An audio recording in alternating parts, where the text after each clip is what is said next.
Wang Kia, apa maksudmu tentang semua ini? Kata orang terkaya di Modo itu. Hah? Apa kau gila ya? Hah? Kamu setelah melakukan apa? Kata Yongjing di sini. Astaga naga, sikap Wang Zheng dan Cao Hao telah berubah. Mereka melindungi pria bermagajiang itu. Sepertinya pria bermagajiang ini bukan orang sembarangan. Aku harus berpindah pihak, kata Jiang Sheng di sini. Wang Kia, aku di sini loh untuk upacara kumpulan Cao Hao. Jadi jangan membuat masalah, katanya di sini. Rupanya teman dekatnya sendiri malah bela-belain MC kita. Apa kalian semua memuji tinggi-tinggi si kurang ajar udik dari desa itu?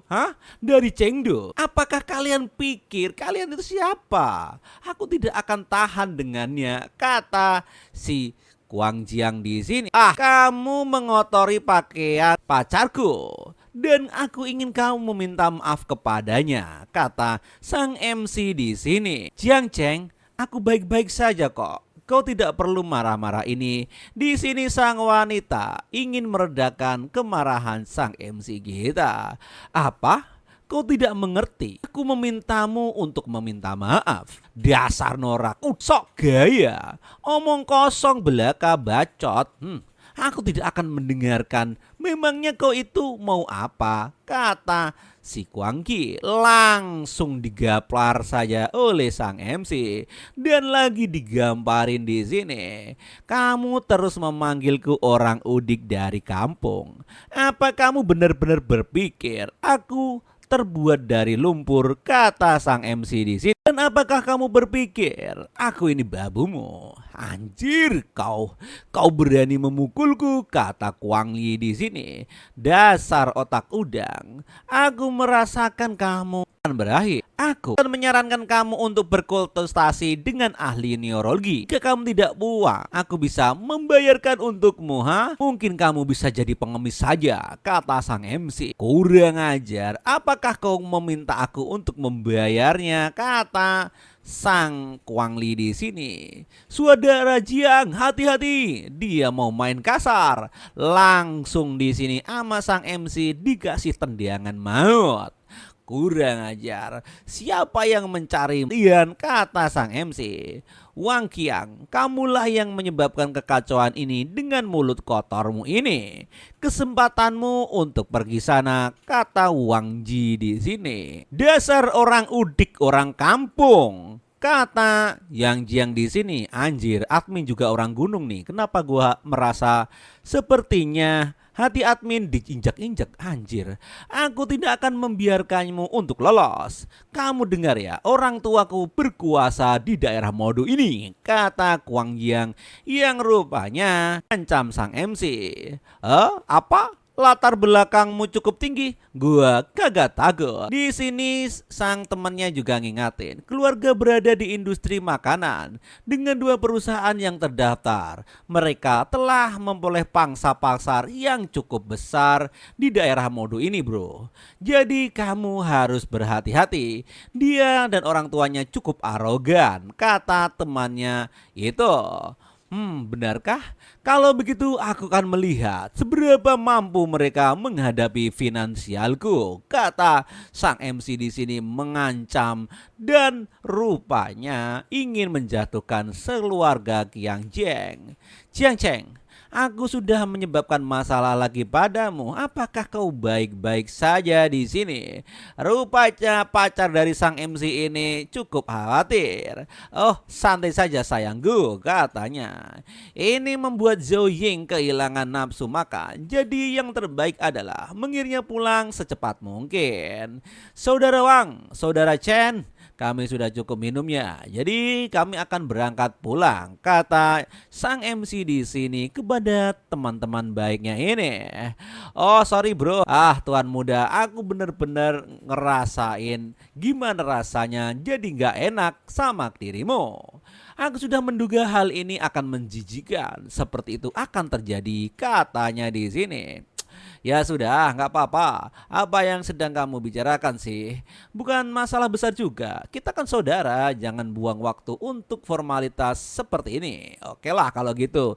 Gue cabut dulu dari tempat ini, kata sang MC. Jika aku ingin dengan benar, kamu seharusnya bisa menyetir mobil ini, kata sang MC kepada wanita cantiknya itu. Tentu saja sayang, aku juga pernah nyetir mobil supercar, kata wanita tercantik di sekolah itu. Ternyata kamu menggunakan orang luar untuk menjadi pelatih setirmu. Aduh, ahli waris terkenal di Chengdu memang beda, kata sang MC memuji wanita cantiknya.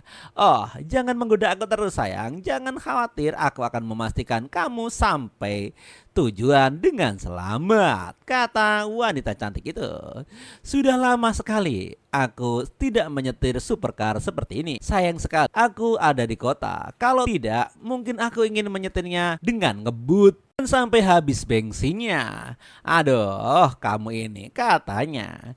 Aku tidak tahu kamu suka balapan seperti itu, kata sang MC. Saya tidak pernah mendapatkan kesempatan untuk balapan sebelumnya. Keluargaku terlalu sangat menjagaku dan peraturan sangat ketat. Dan aku tidak memiliki kesempatan untuk bersenang-senang saat itu, kata orang cantik itu. Itu mudah, aku akan membawamu lain kali. Aku punya kesempatan untuk ngajak kamu ke trek balapan, kata siang MC kita yang super ganteng ini. Beberapa saat kemudian di sini sampailah mereka.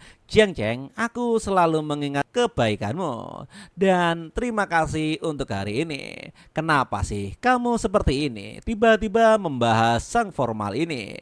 Tidak usah seperti itu sayang. Kita seperti siapa saja. Sudah mulai larut nih, kamu sebaiknya masuk dan beristirahat. Aku akan pergi pulang sekarang, kata wanita yang berwajah dan berboba gede ini. Anjir, mengapa dia tiba-tiba berlari secepat itu? Apa dia itu malu? Batin sang MC sambil nelpon di sini. Rupanya di sini wanita ini sudah jatuh hati kepada sang MC kita.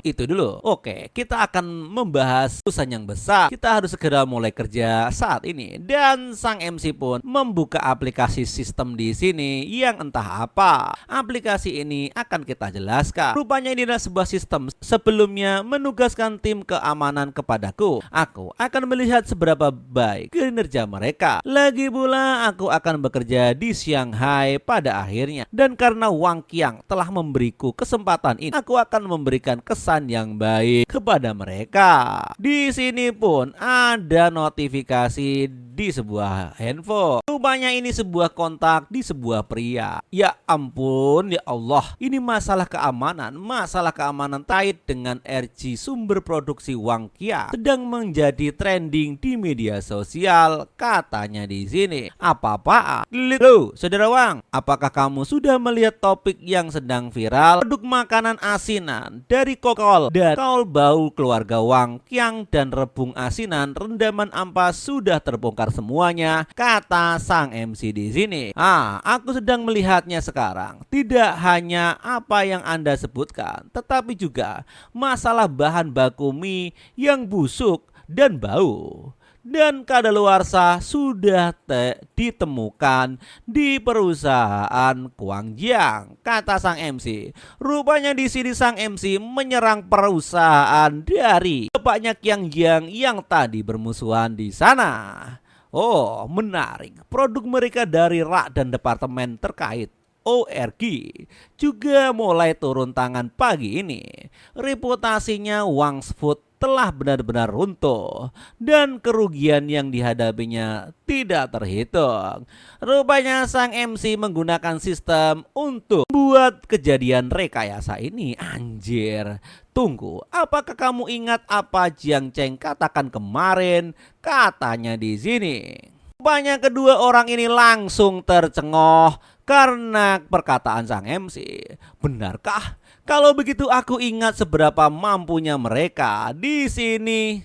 Dua orang ini langsung mengerti kekuatan finansial sang MC kita. Saya tidak pernah menyangka saudara Jiang memiliki pengaruh begitu besar. Itu keluarga Wang loh, keluarga yang terpandang di daerah Modu ini. Keluarga Wang tidak akan runtuh beberapa abad yang lalu. Mungkin itu prediksi dari sebuah tabloid, tetapi mereka akan menderita kerugian besar saat ini karena sudah mengganggu orang penting. Dan aku mulai mengerti pertama kali saat kita bertemu dengannya. Kata orang ini di sini di dalam telepon. Rupanya kedua orang ini teleponan membahas sang MC kita. Oke, beri aku waktu untuk menangani ini. Ini baru saja terjadi dan aku bahkan belum sempat menanganinya. Mengapa kamu terburu-buru? Rupanya di sini ada Pak Gundul dari keluarga Wang. Pada saat yang sama di sini di keluarga Wang, si Tuan Besar Tuang Wan atau Pak Gundul ini menerima komplainan yang banyak dari pelanggannya. Saya sudah membantu dan memberitahu Anda tentang bonsai yang kami buat, tetapi di sini aku tidak tahu apa yang aku lakukan. Rupanya di sini si botak mengkonfirmasi dan membuat alibi supaya pelanggan-pelanggannya tenang. Dan berbeda dengan anaknya yang baru bangun alias Wang di sini yang kucek-kucek mata. Anjir, sialan, siapa yang mengganggu usaha gua selama 70 tahun, kata Pak Botak ini. Padahal ini usaha yang diwariskan turun-temurun, kata si Botak. Ayah, apa sih yang terjadi? Kenapa kamu panik begitu gede? Kata anaknya yang plon itu. Apa yang terjadi dengan wajahmu lagi? Kenapa wajahmu kemarin dan bengkak? Kemana kau pergi sampai membuat masalah begitu kali ini? Kata si Gundul. Ayah, apa yang kau maksud? Aku dipukuli kemarin oleh orang dari luar kota. Orang itu sangat arogan dan aku sedang memikirkan bagaimana cara menghadapinya, kata anaknya yang tidak tahu musuhnya siapa ini. Apa yang sedang kamu lakukan? Kerjaanmu itu sepanjang hari hanya berkelahi saja, seperti preman jalan saja, dan membuatku masalah. Apa yang kau itu semacam gangster atau apa? Malah ditambah digaplok oleh bapak si Gundul ini. Anjir. Langsung di sini baru paham. Ini semua masalah diakibatkan oleh anaknya. Tunggu, apa yang terjadi tadi malam? Siapa yang kamu sakiti? Mungkinkah dia menargetkan perusahaan Wang kita? Cepat ceritakan padaku semuanya yang terjadi tadi malam, kata Pak Gundul. Kamu ini sempat tahu aku telah bekerja keras selama 30 tahun membesarkannya, bahkan dari kakekmu diwariskan ke tempatku. Akhirnya mencapai target pasar 70% pangsa-pasar di Modu, dan dalam semalam pangsar itu menyusut sebesar 40% saja. Aku perlu segera mencari tahu latar belakang orang-orang di balik bisnis keluarga Wang ini. Dalam hati Pak Gundul yang memarahi anaknya itu. Oke guys, episode 21 sampai di sini. Kalau pengen lanjut, komen di bawah. Yang banyak komen akan admin lanjutkan. See you next time guys.